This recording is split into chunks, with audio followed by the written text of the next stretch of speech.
नमस्कार, मेरा नाम प्रवीण एलावत है। आप 90 डिग्री देख रहे हैं। साधु दास को लेकर 90 डिग्री ने एक मुहिम चलाई थी कि उस दिहाड़ी मजदूरी करने वाले एक धानक बिरादरी से आने वाले साधु दास का पैसा सतलोक आश्रम आखिर डकार क्यों रहा है, उसका पैसा आखिरकार वापस क्यों नहीं किया जा रहा है।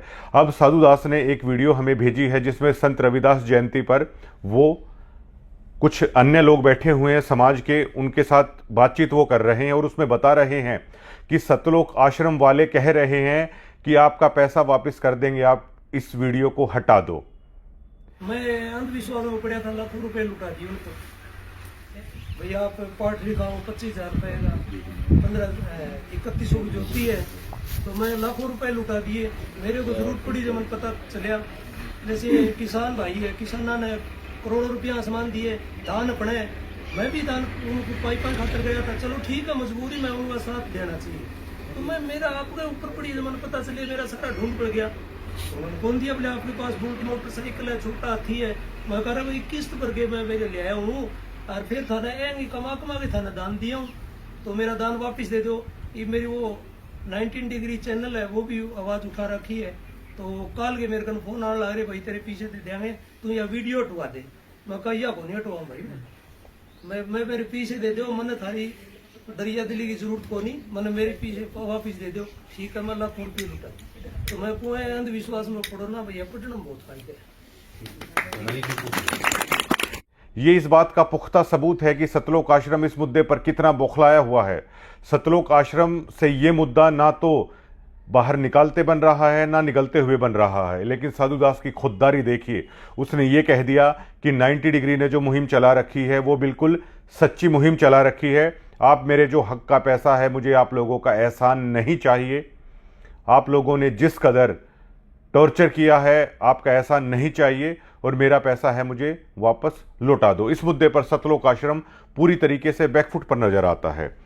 और आप सतलोक आश्रम के बारे में अगर आप रिसर्च करेंगे ना तो हैरान हो जाएंगे आप।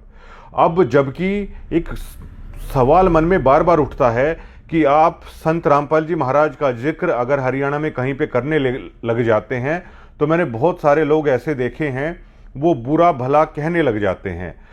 अब जब उन आदमियों से आप पूछेंगे तो वो रीज़न जो बताएंगे ना, जो अनाप शनाप की बातें उस दरमियान आश्रम के बाबत मीडिया ने लिखी थी, उन चीज़ों का जिक्र हो जाता है। जो बैड एलिमेंट हथियार लेकर खड़े थे, जो 6 लोग मरे भी थे बरवाला कांड के दरमियान, उन चीज़ों का जिक्र है वो लोग कर लेते हैं और उन सभी चीज़ों को संत रामपाल जी महाराज से जोड़ देते हैं। उन आदमियों को ये नहीं पता कि संत रामपाल जी महाराज का दूर दूर तक इस तरह के बैड एलिमेंटों से कोई हाथ नहीं था। एक राष्ट्रीय समाज सेवा समिति जो संत रामपाल जी महाराज के भाई हैं महेंद्र दास, उन्होंने गठित की थी। संत रामपाल जी महाराज ने पूरी संगत के सामने ये कह दिया था कि ये समिति मेरी नहीं है। संत रामपाल जी महाराज को बरवाला के बाद जब गिरफ्तार किया गया था, मेडिकल के लिए पंचकुला हॉस्पिटल में लाया गया था, तब भी संत रामपाल जी महाराज से मीडिया ने पूछा था कि बाबा जी ये जो गुंडा तत्व है, बैड एलिमेंट है, ये जो गुंडागर्दी बाहर हुई है, ये आखिरकार कौन है। संत रामपाल जी महाराज ने पूरे देश के सामने ये कह दिया था, ये राष्ट्रीय सेवा समिति के लोग हैं, ये लोग मेरे नहीं हैं। आपके ऊपर इतने इल्जाम है सर, आपके ऊपर इतने इल्जाम झूठे कैसे हैं आपके ऊपर? आपके गुंडे इतने खड़े थे वहाँ पे, हजारों आदमी हरियाणा पुलिस से। मेरे नीचे राष्ट्रीय समाज सेवा समिति नहीं तो आपकी समिति है। अरे आपकी समिति है बाबा, आप अपने आप को संत कहते हैं, आप संत कहना लायक भी है। आप आपसे भी जवाब दीजिए, आपके वहाँ इतनी फोर्स, इतने गुंडे, इतने आदमी खड़ी है हरियाणा पुलिस के ऊपर, आप लोगों के ऊपर आपने इतना बंदी बनाए रखा है। जितने लोग आपके आश्रम से निकले हैं वो सब कह रहे हैं कि उन्होंने आपके लोगों ने उनको बंदी बनाया हुआ था। रामपाल जी आपके लोग कह रहे हैं, आप अपने आप को संत बुलाते हैं, सब झूठे हैं। यू आर गॉडमैन और अ कॉनमैन। और आपसे जो जिस तरीके से मीडिया को टारगेट किया गया, हथियार गॉडमैन और अ कॉनमैन रामपाल जी। और अगर आप राष्ट्रीय सेवा समिति का आप इतिहास देखेंगे, अगर उन आदमियों को देखेंगे जो इन्होंने इस ट्रस्ट को रजिस्टर करा रखा है इस नाम से, तो उसमें संत रामपाल जी महाराज के परिवार वाले लोग ही आपको नजर आएंगे। ये जो मैनेजमेंट है, ये जो राष्ट्रीय सेवा समिति है, इसका संत रामपाल जी महाराज से दूर दूर तक कोई संबंध नहीं है और उनका उनके परिवार से भी दूर दूर तक कोई संबंध नहीं है। जो हरकतें इन बैड एलिमेंटों ने की है, उनके नाम पर जेल में तो केवल संत रामपाल जी महाराज हैं। बहुत सारे लोगों पर यह देशद्रोह का मुकदमा लगा था। एक सवाल उठता है कि सभी लोग उस मुकदमों से बाहर आ गए, लेकिन आखिर संत रामपाल जी महाराज अकेले जेल में क्यों हैं? इनके पाप कर्मों को भोगते भोगते संत रामपाल जी महाराज को 11 साल हो चले हैं, वो जेल के अंदर हैं। लेकिन इन लोगों का देखिए आप, इन 11 साल में इन लोगों की आय देखिए, इन लोगों का स्टैंडर्ड ऑफ लिविंग देखिए, इन लोगों की गाड़ियां देखिए, इन लोगों के चमकते हुए चेहरों को देखिएगा। 11 साल पहले इनके चेहरे कैसे थे, आज किस तरह चमकते धमकते हैं इन लोगों के चेहरे। इन लोगों के घर देखिए किस तरह महलों की तरह इन्होंने धनान आश्रम में भी बना लिए हैं, हिसार में भी बना लिए हैं, अन्य जगह पर भी बना लिए हैं। 11 सालों में इन्होंने कौन सी मतलब लेफ्टिनेंट की नौकरी करके ये लोग इतना सारा पैसा है ये लोग लेके आए हैं। और जो आप दान दे रहे हो सतलोक आश्रम में, जो भी आप कर रहे हो, आप इस मैनेजमेंट, इस राष्ट्रीय सेवा समिति को कर रहे हो और इस समिति का संत रामपाल जी महाराज से दूर दूर तक कोई मतलब नहीं है। जो वीडियो कॉल में संत रामपाल जी महाराज ये कहते हैं कि ये मेरे उस पर हो रहा है, ये केवल संत रामपाल जी महाराज इसलिए कहते हैं कि जो संगत है वो कहीं ना कहीं वो रास्ता ना भटक जाए। संत रामपाल जी महाराज ने पंचकुला में कह दिया था मीडिया के सामने, ये बैड एलिमेंटों का मेरा दूर दूर तक कोई संबंध नहीं है। आज उनका परिवार संत रामपाल जी महाराज के नाम पे, किसान प्रोग्राम के नाम पे बड़ी बड़े साफे और पगड़ियां पहन रहा है, सम्मान करवा रहा है। लेकिन यही संत रामपाल जी महाराज के बेटे मीडिया को कहते थे कि हमारा सर शर्म से झुक गया है कि हम इसके बेटे हैं, ये हमारा पिता है। एक राशन कार्ड हम आपको दिखाने जा रहे हैं जिसमें संत रामपाल जी महाराज केवल अकेले हैं, किसी भी परिवार के सदस्य का नाम नहीं है। लेकिन आज संत रामपाल जी महाराज जब बाहर थे, इन परिवार के सदस्यों को इर्द गिर्द फटकने तक नहीं देते थे। अपने सत्संगों में उन्होंने कह दिया था, मुझे पता है मेरी जो संतानें हैं मेरी कितनी सेवा करने वाली थी। आज मेरे लाखों बेटा बेटियां मेरे एक इशारे पर खड़े रहते हैं। लेकिन आज अपने गुरु की आज्ञा को ना मानते हुए ये परिवार ने लोगों को राजनीति की भेंट भी चढ़ा दिया है। इन लोगों को वोटों में बेचने की भी कोशिश है इन लोगों ने कर दी है। और आप धनान आश्रम में कभी देखिएगा, इनकी बड़ी बड़ी फॉर्च्यूनर लग्जरी गाड़ियां हैं, वो सीधा आश्रम के अंदर जाती हैं। जो आम भगत हैं वो तो अगर खाली हाथ भी जा रहे हैं तो उनकी जेबों की तलाशी लिए बिना ये लोग अंदर जाने नहीं देते। आम भक्तों के साथ कैसा हो रहा है, लेकिन ये कैसे वीआईपी ट्रीटमेंट हैं सतलोक आश्रम वाले, भक्तों के दान के पैसे पर हैं वो ले रहे हैं। क्या कोई भी ट्रस्ट, कोई भी मैनेजमेंट, क्या इन्होंने कभी कोई एक पारदर्शिता तरीके से क्या कोई इलेक्शन इन्होंने कभी करवाया है कि आखिर यही लोग सालों से इस मैनेजमेंट पर काबिज क्यों हैं? पूरी तरीके से अब जब हमने वीडियो बनाई तो राष्ट्रीय समाज सेवा समिति की तरफ से एक वीडियोस आपने देखी होगी जिसमें वो ये कह रहे हैं कि हमारे आश्रमों के बारे में, ये इनकी निजी संपत्ति है। संत रामपाल जी महाराज के नाम पर आज तक कोई ईंट भी नहीं है कि उनके नाम पर कुछ हो। बरवाला में जब कांड हुआ, जो 25 से 27 करोड़ रुपए सरकार ने उगाई के लिए भेजा था, जो एक्शन वहां पर हुआ था, लेकिन जब उन्होंने देखा कि संत रामपाल जी महाराज के नाम पर तो एक ईंट भी यहां पर नहीं है, इन्हीं लोगों ने पुलिस के सामने, कोर्ट के सामने संत रामपाल जी महाराज के खिलाफ बयान है इन लोगों ने दे रखे हैं और आज ये लोग जेल से बाहर हैं। और देखिए, जिसका गुरु जेल के अंदर है, ये देखिए मैनेजमेंट वाले क्या करवा रहे हैं। उन भक्तों को समझना चाहिए कि जिसका गुरु जेल की खड्डी पर सो रहा है, जिसका गुरु जेल में जमीन पर सो रहा है, उसके भक्तों के साथ किस तरह का खिलवाड़ किया जा रहा है। इन सतलोक आश्रम में बड़े बड़े वीआईपी लोग हैं, वो आ रहे हैं, ढोल नगाड़े बजा रहे हैं, लड्डू हलवे और जलेबियां बनाई जा रही हैं। आप किसी को लड्डू खिलाइए तो हरियाणा के आम समाज में या कहीं भी लोग ये पूछते हैं कि किस बात की खुशी के ये लड्डू हैं खिलाए जा रहे हैं।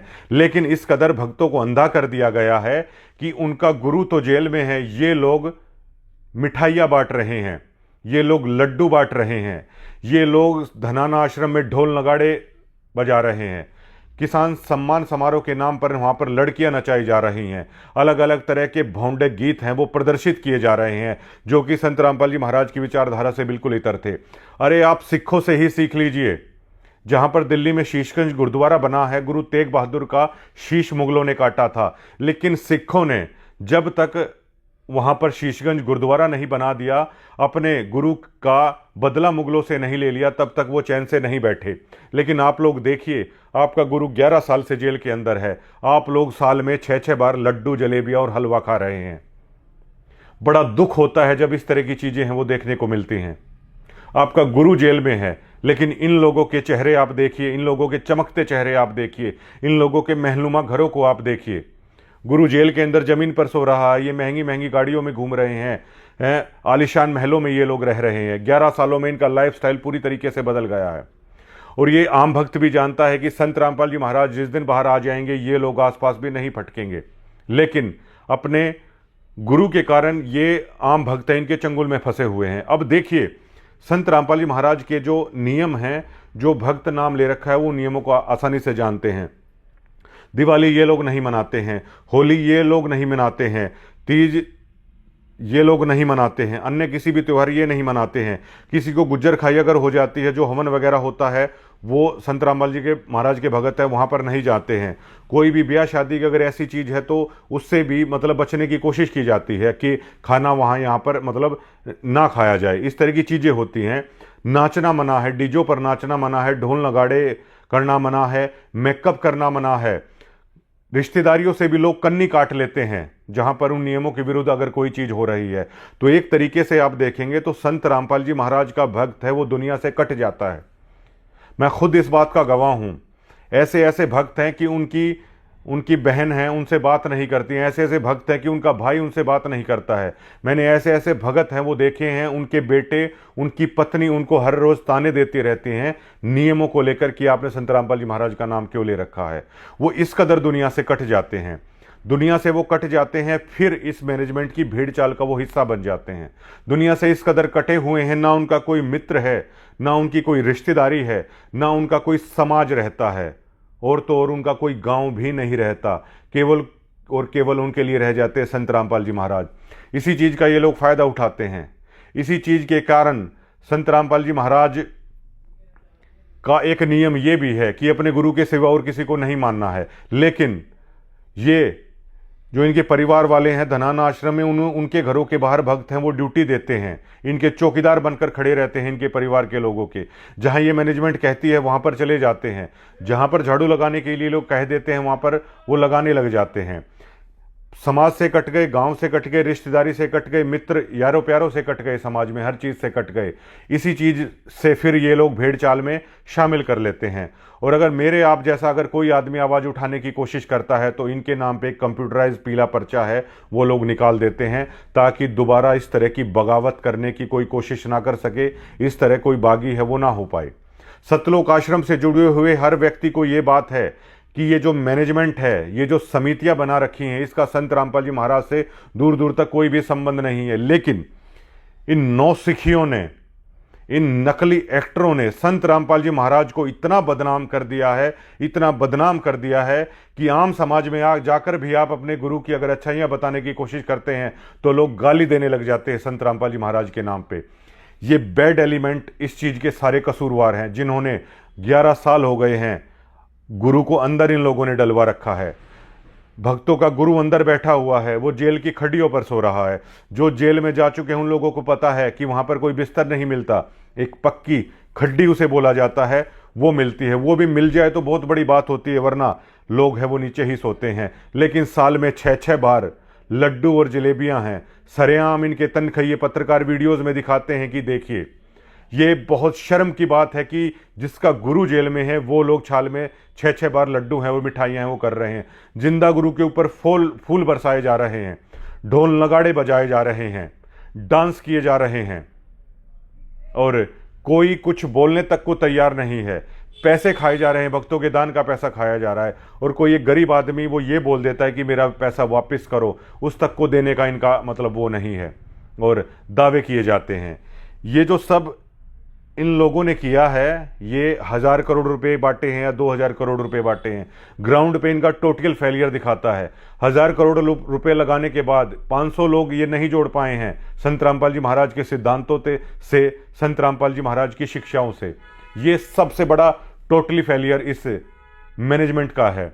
और इस मैनेजमेंट को जो भी आप पैसा दे रहे हो वो आप संत रामपाल जी महाराज को नहीं दे रहे हो, क्योंकि उन्होंने डिनाई कर दिया है, ये समितियां उनके नाम की नहीं हैं।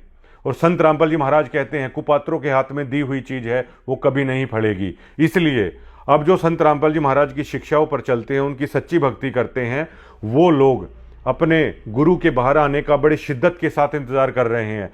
जो भी दान का पैसा उन्हें देना होता है वो अपने घर पर ही संत रामपाल जी महाराज के नाम का संकल्प करके है वो रख लेते हैं और वो संकल्प कर लेते हैं कि गुरु महाराज जब कभी आप बाहर आओगे ये दान का पैसा तब हम आपको देंगे।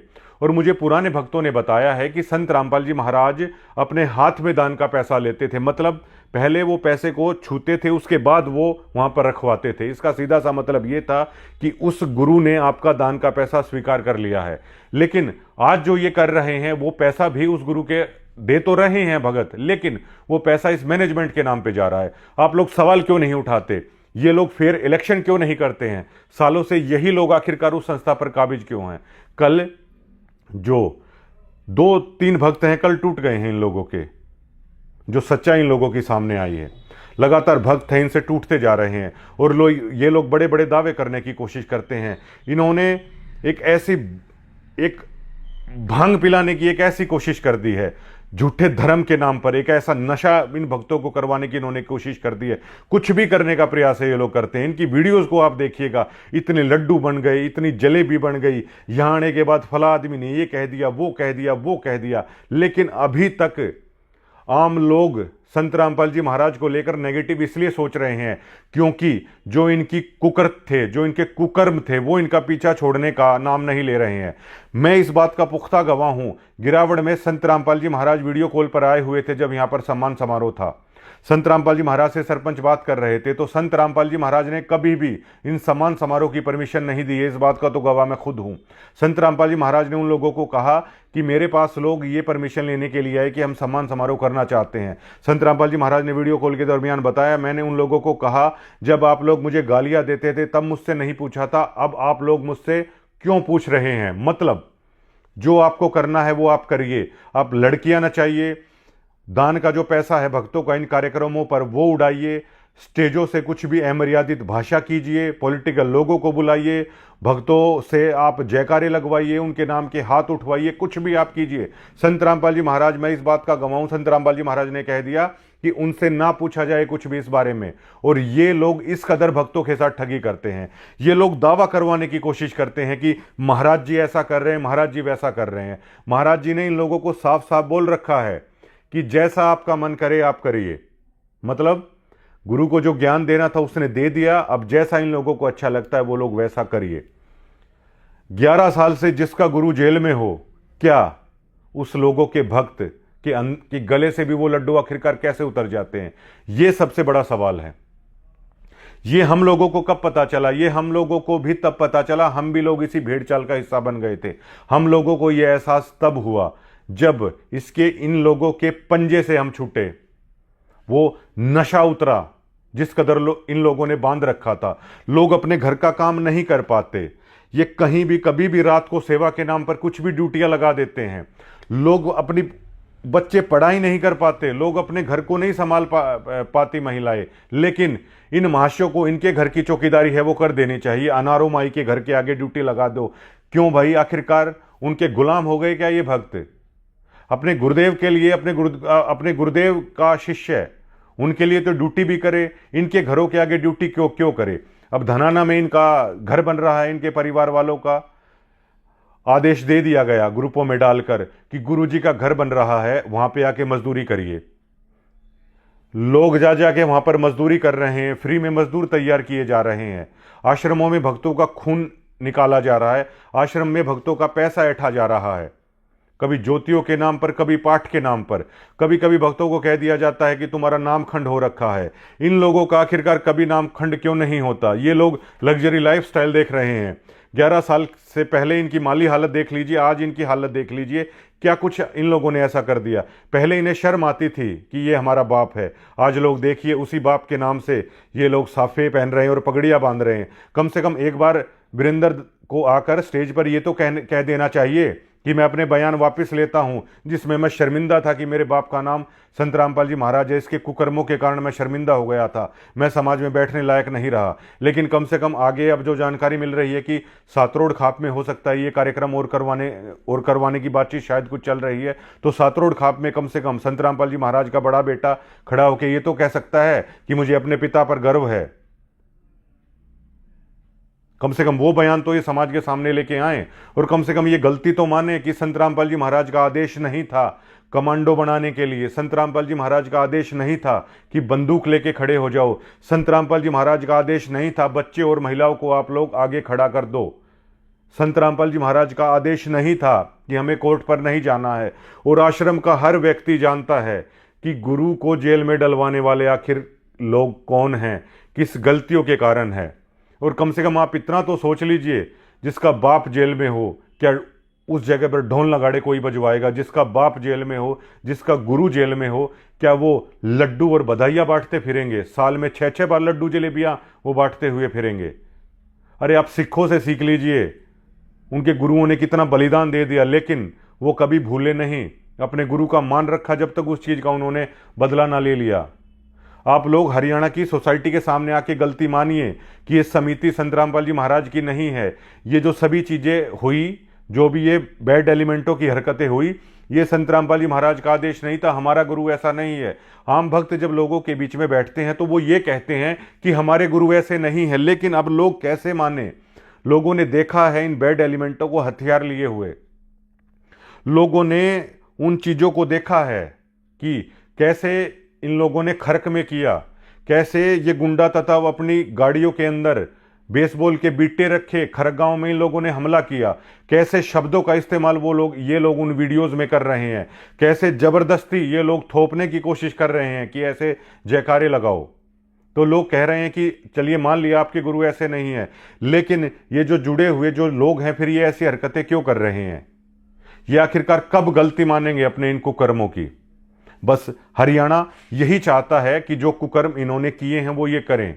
और कम से कम आप लोगों को भी सोचना चाहिए, जिसका गुरु जेल में लेटा हुआ है, कम से कम आपको लड्डू नहीं बांटने चाहिए, कम से कम उस सामान में ये लड़कियां नहीं नचानी चाहिए, और कम से कम आपको ये बड़े बड़े साफे और ये पगड़ियां पहनने का अधिकार आपने किसने दे दिया?